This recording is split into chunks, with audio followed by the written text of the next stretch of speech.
आज के वाकये पर बात करेंगे, खास मेहमानों से आपका तारुफ कराएंगे। उससे पहले देश भर में क्या कुछ हुआ आज, वो एक तस्वीर है, आपको दिखा देते हैं।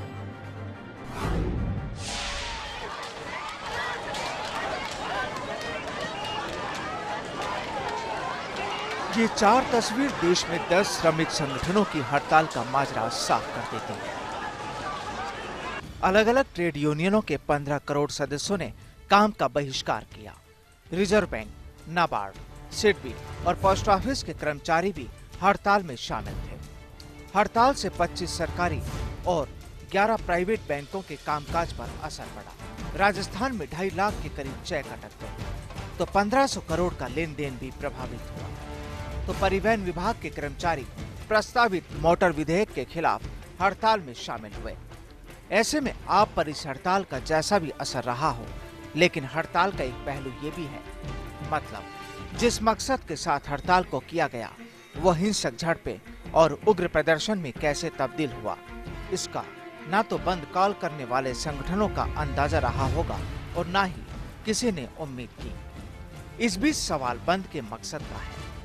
बंद को मजदूर हितों के लिए बुलाया गया, जिसमें श्रम कानूनों में श्रमिक और कर्मचारी विरोधी बदलाव वापस लेने की मांग प्रमुख थी। तो सरकारी उपक्रमों में विनिवेश और निजीकरण को बंद किए जाने की मांग भी शामिल थी। मजदूर संगठन मांग कर रहे हैं कि न्यूनतम मजदूरी 15,000 महीना की जाए, कामगार रखने के लिए ठेका प्रणाली खत्म की जाए, श्रमिक विरोधी कानून लागू नहीं हो और अगले साल जनवरी से 7वां वेतन आयोग लागू करने के साथ ही महंगाई पर काबू किया जाए। इस दौरान सड़क परिवहन और सुरक्षा विधेयक को मूल रूप में रखना भी इन मांगों में शामिल था। अगर आप घर से बाहर निकले तो आपको लगा कि हड़ताल के दौरान इन मांगों को पेश किया गया। पूरे दिन में राज्य और केंद्र की सरकार पर इस हड़ताल का असर क्या आपने महसूस किया, और क्या आपको इल्म है कि एक दिन के दौरान हुए हजारों करोड़ों रुपए के नुकसान ने सरकार को नहीं बल्कि किसी तरीके से आपको ही प्रभावित किया है। हड़ताल से बैंकिंग, कोयला, सीमेंट, बिजली आपूर्ति, तेल गैस, परिवहन, भंडारण और बंदरगाह जैसे क्षेत्रों के कामकाज पर असर पड़ा। पब्लिक ट्रांसपोर्ट ठप रहा तो बैंकिंग ने काम ही नहीं किया। ऐसे में हड़ताल का असर पड़ा तो सही, मगर आंकड़ों पर। लेकिन क्या ये आंकड़े इतना असर डाल सकेंगे कि नरेंद्र मोदी सरकार की सेहत को बिगाड़ सके? दूसरा सवाल बीएमएस की इस हड़ताल से दूरी का है। जहां भारतीय मजदूर संघ खुद इस हड़ताल में पहले शामिल था और सरकार के श्रम कानून संशोधन के खिलाफ था, ऐन मौके पर संघ की समन्वय बैठक के दौरान बीएमएस हड़ताल से दूर हो गया। तो फिर कैसे समझा जाए कि हड़ताल का असर उन लोगों पर पड़ा है जो इस कानून को लेकर आने वाले हैं? सवाल राजस्थान में बदले नियमों का भी है, जिन पर सिर्फ बात और बहस होकर रह गई। कहीं भी ठोस असर नजर नहीं आता। दूसरी ओर मजदूर संगठन हड़ताल के जरिए सरकार को श्रमिक विरोधी साबित करने से ज्यादा खुद के खिलाफ आम आदमी को खड़ा पाएंगे। जो कुछ दिन भर हुआ उससे ऐसा ही लगता है। सवाल सरकार के आर्थिक सुधारों की प्रक्रिया का भी है, जो चाहे राजस्थान हो या फिर हिंदुस्तान, दोनों जगहों पर विदेशी निवेश के जरिए कायाकल्प का सपना देख रही है। अगर श्रम कानून में कथित सुधार नहीं हुआ तो निवेश भी संभव नहीं है। सवाल मोदी और राज्य सरकार की इमेज का है, जिसे कारोबारी हित वाला समझा जाता है। लेकिन मौजूदा हालात में कारोबार की चाबी देश की तरक्की के ताले को खोलने का रास्ता बताई जा रही है। ऐसे में सही गलत की गफलत में आम आदमी फंसा है, जिसे सरकार के फैसले समझ नहीं आ रहे और हड़तालियों का हुड़दंग परेशान करता है। तो सवाल है, फिर फायदा किसका? क्या चंद नेताओं की चमक के पीछे ही सारी हड़ताल सिमटी रही? एक के आगे दूसरे की ताकत को साबित करना ही आज की हड़ताल का मकसद था।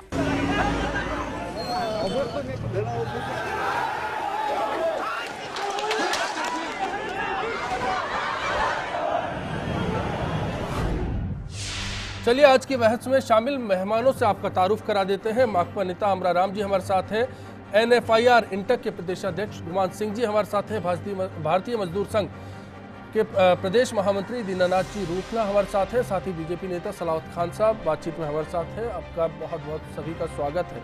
अमरा राम जी, सबसे पहले मुखातिब आपसे होंगे। सवाल सीधा सा है, आज की जो हड़ताल थी सरकार को आईना दिखाने के लिए की गई थी, लेकिन आपको लगता है कि इस हड़ताल का कहीं सरकार की सेहत पर असर पड़ा होगा?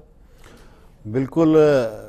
जिस नीतियों पे सरकार चल रही है, रेल में 100% FDI, सुरक्षा में, बीमा में 49%, और जिस तरह से श्रमिक विरोधी संशोधन जो लेके आ रहे हैं, श्रम कानून जो आज़ादी से पहले इस देश के मजदूरों ने संघर्ष के माध्यम से जो हासिल किए थे, उनको बदल करके राजस्थान जिसमें सबसे अग्रणीय है जी, जहां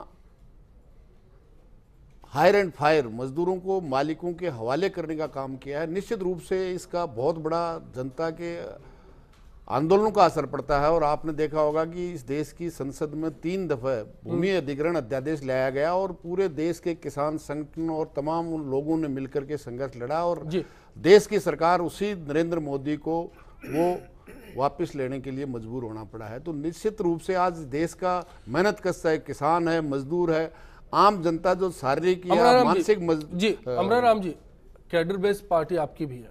हमने देखा सोना दिन भर चाहे लेफ्ट के नेता हो चाहे कांग्रेस के नेता हो, जिस तरह से बयानबाजी कर रहे थे। मैं बीजेपी के नेताओं की प्रतिक्रिया भी आगे चर्चा के दौरान आपको दिखाऊंगा। उन लोगों की सेहत पर कोई फर्क नहीं पड़ा। धर्मेंद्र प्रधान बोल रहे थे कि देश में कोई असर नहीं है, ये हड़ताल हंगामे में तब्दील है। दिल्ली में आम आदमी पार्टी के नेता जो श्रम मंत्री हैं वो बोल रहे थे कि हुड़दंगियों की भेंट चला गया पूरा आंदोलन। तो मैं ये समझना चाह रहा हूँ कि एक मकसद था, श्रम हितों की रक्षा के लिए आप लोग सड़कों पर उतरे, लेकिन क्या वो इस आंदोलन के जरिए पूरा हो रहा है? बिल्कुल ही होगा। मजदूर के पास वोट देने के बाद जिन अच्छे दिनों को वायदा करके सरकार वोट लेके गई थी, आज इस देश का मजदूर किसान सबसे बड़ा ठगावा महसूस करता है। अच्छे दिन उन मजदूर और किसान के नहीं आए, देशी और विदेशी कंपनियों को इस देश की प्राकृतिक संपदा लूटने के लिए और मजदूरों को लूटने के लिए तमाम श्रम कानूनों से हटाया जा रहा है। आज राजस्थान में जापानी जोन, जहां हिंदुस्तान के कानून नहीं होंगे, वहां मजदूरी जो अपना पसीना बहा रहा है उस पर श्रम कानून लागू नहीं होंगे, सेज में कानून लागू नहीं होंगे। मतलब श्रमिक को लूटने के लिए, देश की प्राकृतिक संपदा को लूटने के लिए पहले की सरकार भी कर रही थी। और कांग्रेस के बाद, यूपीए के बाद जो एनडीए की सरकार आई है, वो तो खुले रूप से, नग्गई रूप से और कुछ भी कहते रहे। मोदी जी भी कहते रहे थे कि भूमि अधिग्रहण अध्यादेश वापस नहीं लिया जाए, किसी सूरत में नहीं लिया जाएगा, और 1 तारीख को वापस लेना पड़ा, दोबारा नहीं। वो असर यहाँ पर नजर आया। गुमान सिंह जी, अब मैं आपसे जानना चाहूंगा, सलावत खान साहब की पार्टी की सेहत पर आज के आंदोलन के, आज के प्रारूप का कोई असर पड़ा होगा, आपको लगता है ऐसा? देखिए, आंदोलन का असर तो समाज पे और सब वर्ग पे पड़ता है। आंदोलन कोई फिजूल नहीं जाता, वो अपना एक इतिहास छोड़ के जाता है। आज का आंदोलन यदि सरकार ये मान के चले कि इसका कोई असर नहीं हो, मैं तो ये सच्चाई नहीं है। देश में आज लगभग 20 करोड़ आदमी इस आंदोलन में उतरे हैं और 20 करोड़ आदमियों की आवाज़ का सरकार पर असर नहीं हो, बस वही है कि यदि किसी चीज़ को प्रतिक्रिया तो नहीं आई कहीं से, लगा नहीं आई, लेकिन ये तो एक तो जो कर्मचारी और जो श्रमिक वर्ग है, असंगठित कर्मचारी भी इसमें शामिल हुए हैं, वो सब इस बात को अपना रोष प्रकट किया है आज के आंदोलन के माध्यम से कि सरकार की जन विरोधी नीतियां नहीं चलेंगी, इसके प्रति रोष है। उसके अलावा जो 11 केंद्रीय श्रम संघों ने मिलकर के जो हड़ताल का आह्वान किया था, उन मांगों पर 2 बार चर्चा हुई है ग्रुप ऑफ मिनिस्टर्स के साथ में, किसी में भी समझौता नहीं हुआ। और उसके बाद यदि ये तस्वीर साफ कर देती है कि सरकार अपने रुख पर कायम है। हाँ। जी सलावत खान साहब, क्या कारण है कि मोदी सरकार के खिलाफ लगातार जो एक वर्ग है, पहले सैनिक खड़े हुए और अब जाकर जो लेबर है वो खड़े हो गए, श्रम विरोधी कानून, श्रमिक विरोधी कानून, सब उसको लेकर सवाल क्यों है आप पर? सब बात यह है कि माननीय नरेंद्र मोदी जी जो आज काम कर रहे हैं, पूरी दुनिया में घूम रहे हैं और इंडिया में की डेवलपमेंट का जैसे नई नई योजना ला रहे हैं। आज बीमा योजना है और कई नई तरीके चीज़ें ला रहे हैं। और आज जो आंदोलन होना, ये होना, मान रहे कि कोई बात रखनी कैसे भी करनी, तो उसको एक सिद्धांतिक सिस्टम से रखें तो बहुत अच्छा लगे।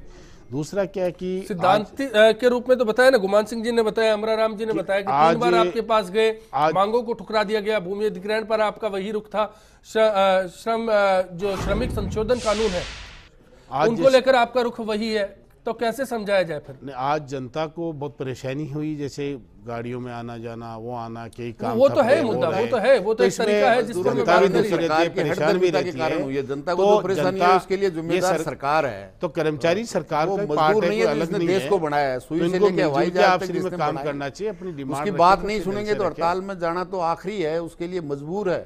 तो सरकार की वार्ता का रास्ता एक बार फिर से हो सकता था, बातचीत एक बार फिर हो सकती थी। माननीय नरेंद्र मोदी जी, ऐसा कोई भेदभाव नहीं है, सबका साथ सबका विकास, कई चीजें नई नई आ रही है, एक साथ नारा है, पर सवाल खड़े कर चुके हैं। ये जो मांगे हैं 12 मांगे, ये आज की नहीं है कि आज हमने मांग रखी और हड़ताल। बिल्कुल, मैं रूतला साहब आपका भी रुख करना चाहूंगा। एक सवाल आपसे भी है, शुरुआत से इन मांगों के समर्थन में भामस था, लेकिन अचानक अलग हो गया, तो पहले तो आपकी भूमिका पर भी सवाल खड़ा होता है कि श्रम जो नीतियां हैं उनको लेकर आपका रुख अब क्या होने वाला है, क्योंकि अचानक इस आंदोलन से अलग होना एन वक्त पर, 1 दिन 2 दिन पहले इस बात का ऐलान होता है। देखिए, ये हड़ताल का नोटिस क्यों दिया गया था, सारे श्रम कानून ने मिलकर के और हड़ताल का नोटिस सरकार को दिया, तब तक सरकार जो है वो श्रमिक संगठनों से वार्ता के लिए आगे नहीं आ रही थी। और जो 12 हमारी मांग हैं जी, उन मांग में से किसी भी मांग पर वार्ता करने के लिए जब सरकार आगे नहीं आ रही थी, तो आंदोलन के और एक चरण में हमने हड़ताल का मिलकर के नोटिस दिया कि हम 2 सितंबर को हड़ताल पर जाएंगे जी।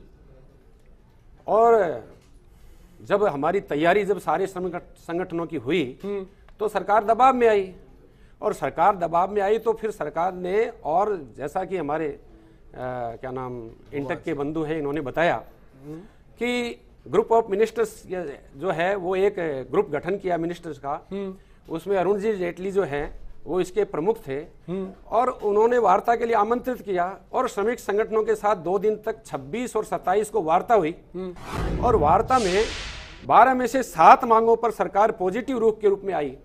सरकार ने कहा यही कॉन्फ्लिक्ट है, यही कॉन्फ्लिक्ट है, न तो लेफ्ट इस बात को स्वीकार करता है, न इंटक इस बात को स्वीकार कर रही है, कांग्रेस इस बात को स्वीकार नहीं कर रही। कॉन्फ्लिक्ट इसी बात को लेकर है। मेरे पास में हमारे लेबर कॉन्फिडेंस में हमारे लेबर मिनिस्टर जो हैं जी, केंद्रीय मंत्री बंडारू दत्तात्रेय जी का वो पत्र है, जिन्होंने अपने और पत्र में सवाल ये है, दत्तात्रेय जी ने जो कहा उसमें कहा कि मांगों पर विचार के लिए बैठकर बात कर सकते हैं, लेकिन सहमति नहीं है, वार्ता का द्वार बंद नहीं हुआ। सरकार ने कहा कि केवल यही नहीं, आगे जो बाकी 5 मांगे बच गई है उन पर भी हम वार्ता के लिए तैयार हैं।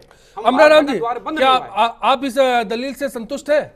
नहीं, इससे कोई संतुष्ट नहीं है। हो सकता है आप देख रहे हैं कि जिस तरह से RSS के संगठन है, निश्चित रूप से ये इनका तर्क हो सकता है। बाकी एक भी आप राजस्थान में देखिए, जिसको लेबोरेटरी समझ रहे हैं, राजस्थान परिवहन निगम देश में सबसे बेहतर है, जिसको बंद करने पे तुली हुई है। निजीकरण की बात आ रही है, निजीकरण जहाँ 5,000 का घाटा है, वहाँ 3 महीने से लोगों को नहीं मिली है, तनख्वाह नहीं मिली है। आज 500 बसें खड़ी हैं।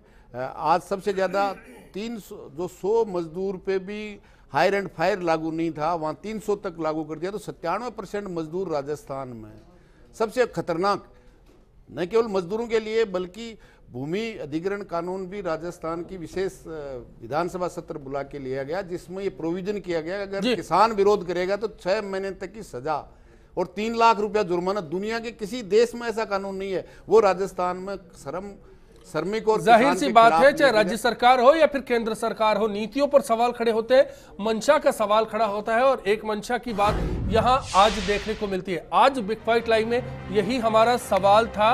इस सवाल को आपको फिर बता देते हैं, जिसके जरिए आप अपनी राय हम तक पहुंचा सकते हैं। क्या आज के श्रमिक हड़ताल की बात करूं, आंदोलन की बात करूं, इसका केंद्र सरकार या फिर राज्य सरकार की सेहत पर कोई असर पड़ा है? आप अपनी राय हमारी वेबसाइट के साथ साथ फेसबुक और ट्विटर पर भी दे सकते हैं। फिलहाल एक ब्रेक के लिए जा रहे हैं, आप देखते रहिए, बिग फाइट लाइव जारी है।